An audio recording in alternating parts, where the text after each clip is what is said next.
प्रश्नावली 7.1 का पहला क्वेश्चन बता दिया गया। इसके पहले वीडियो क्वेश्चन नंबर दो में देखिए ABCD आपका एक चतुर्भुज दिया गया, ABCD एक चतुर्भुज दिया गया जिसमें कहा है कि AD बराबर BC, AD दिया है आपका इसमें AD बराबर BC, ये दो भुजाएं क्या दी गई, बराबर दी गई, AD बराबर BC। और एक कोण दिया गया, कोण DAB, ये कोण और दूसरा कोण CBA, ये बराबर दिया गया। सिद्ध करना देखिए, पहला त्रिभुज ABD और त्रिभुज BAC से हम इस दोनों त्रिभुज को सर्वांग सिद्ध करना है।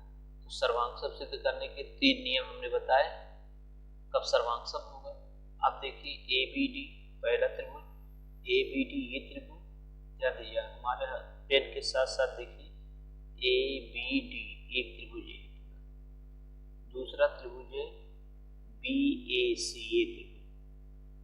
हमारा हाथ देखिए, पेन देखिए, पेन कहाँ चल रहा है, उसके साथ साथ त्रिभुज देखिए BAC ये त्रिभुज।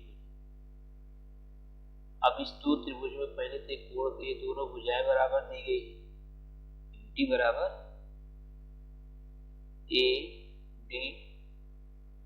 AD बराबर BC के, और एक कोण दिया गया, कोण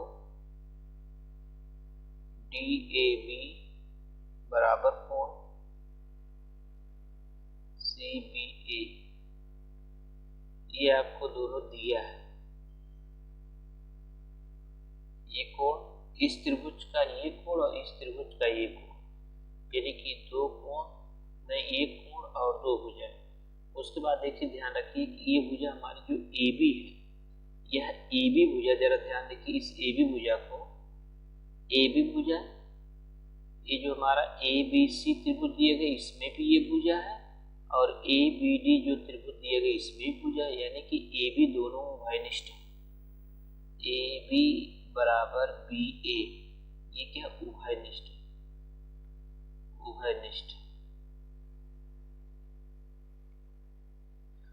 यानी कि दोनों त्रिभुजों में ये कॉमन है, ये भुजा, इसको उभयनिष्ठ कहते हैं, कॉमन है।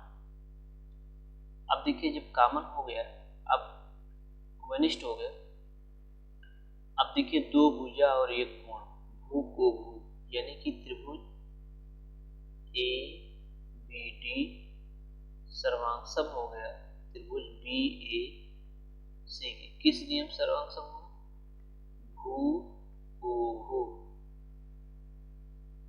को भू के नियम से, यानी कि दो भुजा और एक कोण, दो भुजा और एक कोण, तो त्रिभुज क्या हो गया, सर्वांग हो गया।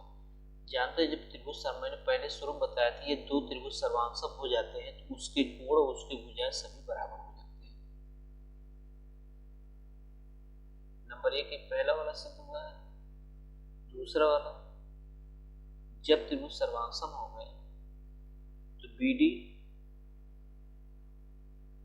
BD ये भुजा और AC ये भुजा, यानी कि इस ये दोनों त्रिभुज था, एक त्रिभुज ये था, एक त्रिभुज ये था।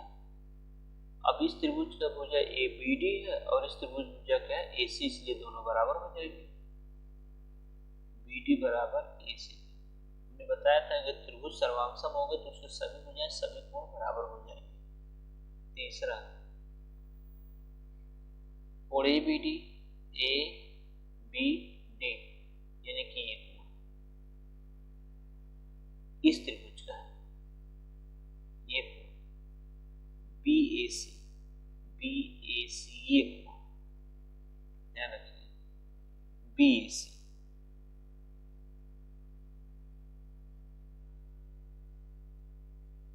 अब BAC इसका कोण है, इस त्रिभुज का कोण है, और ABD इस कोण का त्रिभुज है, ये जो हमारा कोण है, तो कोण भी तो आपस में बराबर हो जाएंगे।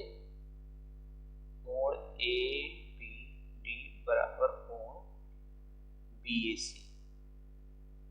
ये सब क्यों बराबर हो गए? इसलिए बराबर हो गए क्योंकि त्रिभुज सर्वांगसम हो गया। जब दोनों त्रिभुज सर्वांगसम हो जाते हैं तो उसके जो भी जितने कोण और भुजाएं बची हुई है सब बराबर हो जाती है। ये आपका सिद्ध हो गया क्वेश्चन नंबर 2।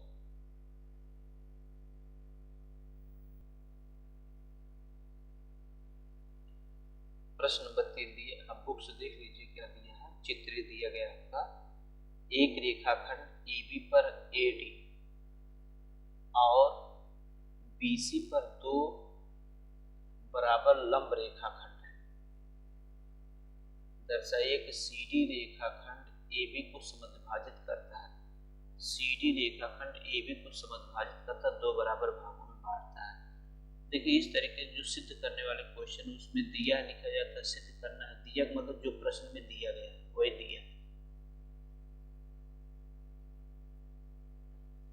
अब आपको त्रिभुज, दो त्रिभुज, त्रिभुज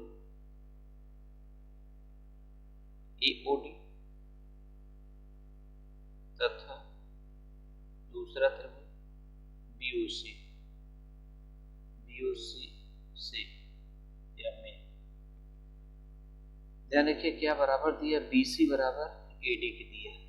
ये आपको दिया BC बराबर AD, ये दिया BC बराबर क्या दिया, AD दिया गया। और एक चीज ये भी दिया गया, देखिए कोण OBC बराबर कोण OAD, OAD ये समकोण, ये क्या है समकोण, यानी कि 90 अंश से भी 90 लंब है, दोनों 90 अंश, इसलिए दोनों कोण आपस बराबर 90 अंश से भी है और 90 अंश से भी है, दोनों 90 अंश समकोण हो गया। और एक चीज देखिए शीर्षाभिमुख कोण, ये देखिए इसको कौन सा कोण कहते हैं, शीर्षाभिमुख कोण।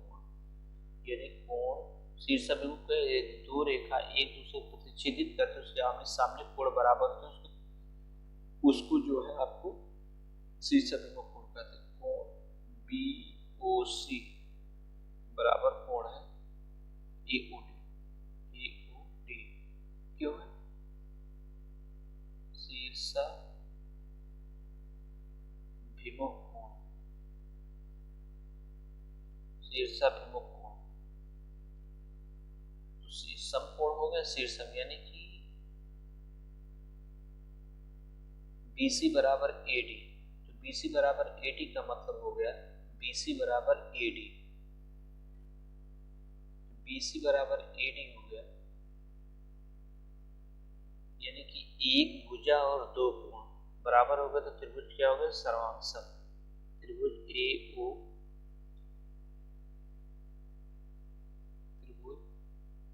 AOD सर्वांगसम हो गया त्रिभुज BOC के नियम से O को भू या O को को भू को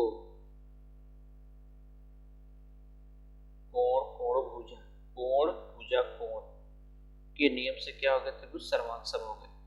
जब सर्वांगसम हो गए तो इसकी सभी भुजाएं और सभी कोण भी आपस में बराबर हो गए, चाहे ये कोण बराबर इस कोण के हो गया, ये भुजा बराबर इस भुजा के, ये भुजा बराबर इस भुजा के, सभी हो गए, इसलिए ये भी भुजा बराबर इसके बराबर हो गया, वो ये बराबर वो भी, ये हमारा हो गया सिद्ध, वो ये बराबर वो भी सिद्ध।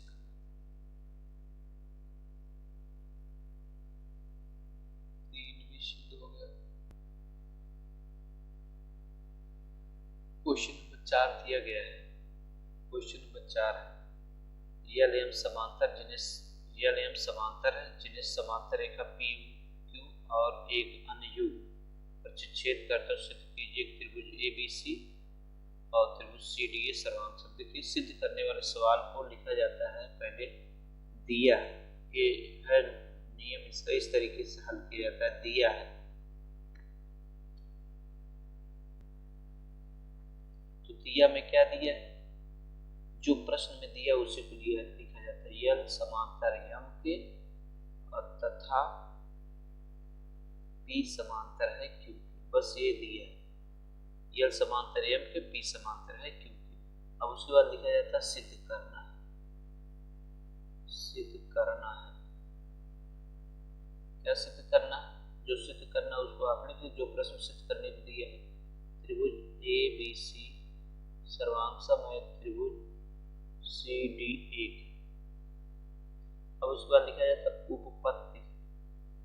उपपत्ति का मतलब होता है इसको कैसे सिद्ध किया जाएगा, उत्पत्ति कैसे हुई है, किस तरीके से इसकी उत्पत्ति कर सकते हैं, इसलिए इसको उपपत्ति लिखा जाता है। ये सभी क्वेश्चनों में से करना चाहिए था उपपत्ति इस तरीके से।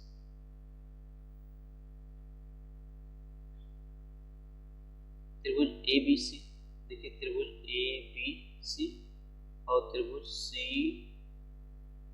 यहाँ पर डी, ये डी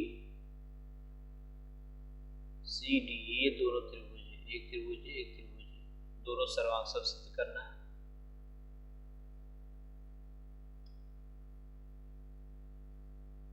बहुत आसान है, देख लीजिए इसमें। पहले तो देखिए यल समांतर यम और AC तिर्यक रेखा,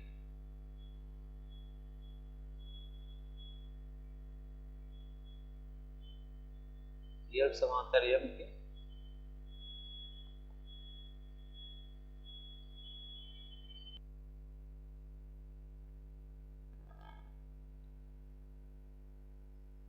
इसमें देखिए यल समांतर यम के और AC एक तिर्यक रेखा है। ध्यान रखिए यल समांतर यम के और AC एक तिर्यक रेखा है। ये बताया कि ये दो, यहाँ देखिए जेड बन रहा है, ये देखिए जैसे जैसे हाथ ले जा रहा है ध्यान दीजिए उसी तरीके से देखिए पेन के साथ देखिए।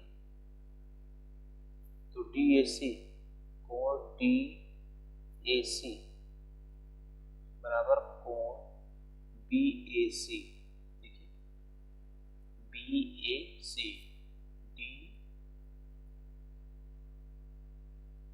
DAC कोण DAC बराबर BCA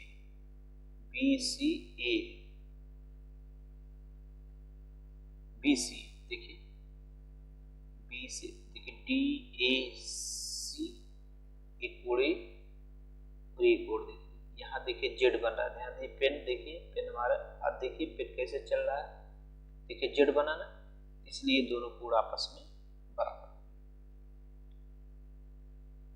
किस कारण से? एकांतर कोण, एकांतर कोण। दूसरा है यदि P समांतर Q के और P समांतर Q के AC तिर्यक रेखा, AC तिर्यक रेखा, P समांतर Q का और AC तिर्यक रेखा है।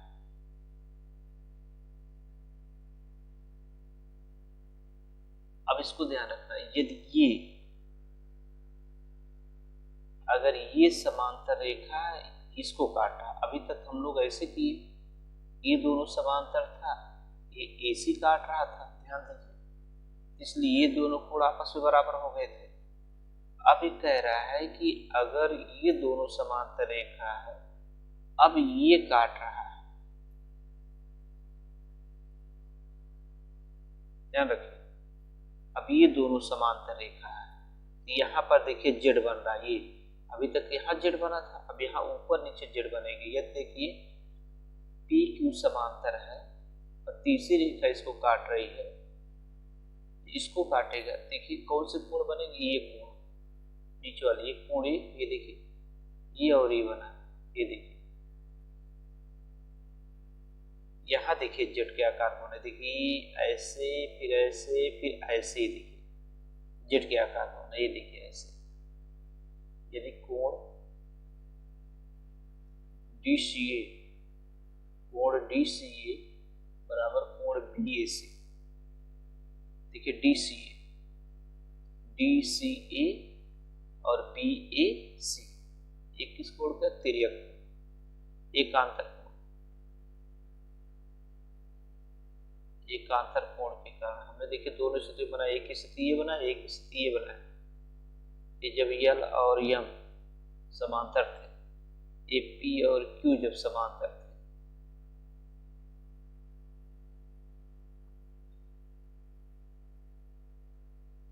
और उसके बाद देखिए इस त्रिभुज में AC उभयनिष्ठ है, AC बराबर CA, ये उभयनिष्ठ है, उभयनिष्ठ, यानी कि इस त्रिभुज के दो कोण और एक भुजा बराबर हो गए तो त्रिभुज क्या हो गया? सर्वांसम। त्रिभुज ABC सर्वांसम हो गया त्रिभुज CDA। किस नियम से? भू को भू नहीं, को भू को भू को, यानी कि दो कोण और एक भुजा से त्रिभुज क्या होगा?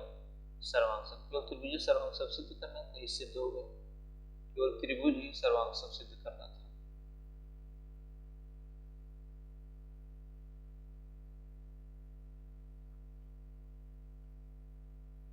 दो, तीन, चार क्वेश्चन हो।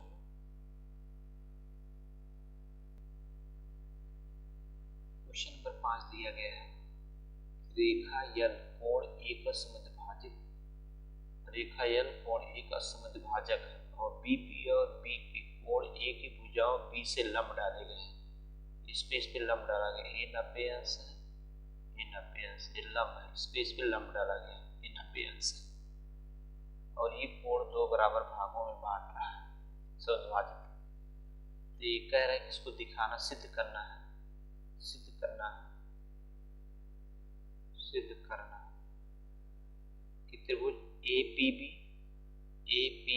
यानी कि ये त्रिभुज और ये त्रिभुज दोनों सर्वांगसम सिद्ध करना है। ये दोनों त्रिभुज क्या सिद्ध करना है?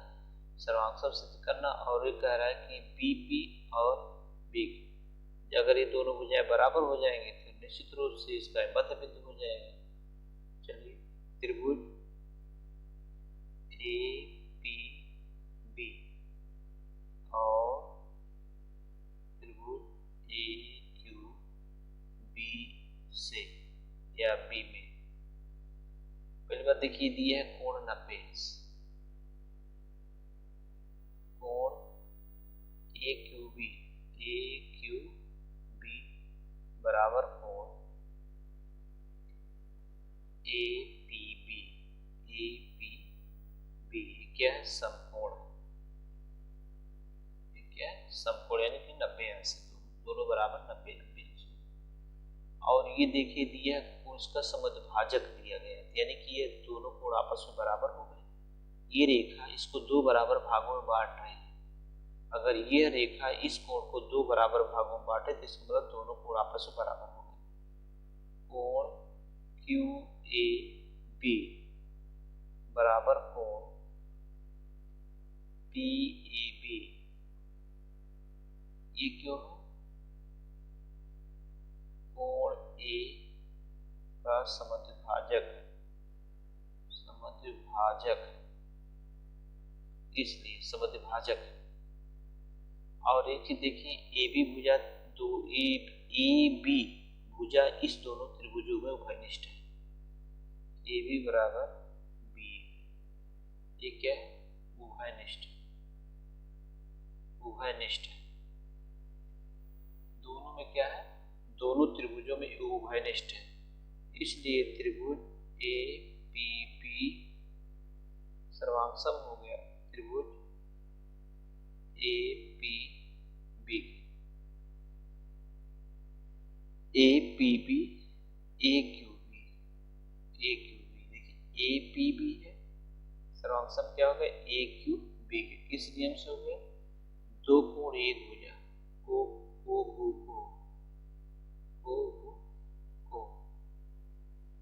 दो कोण और एक भुजा के कारण त्रिभुज क्या हो गया?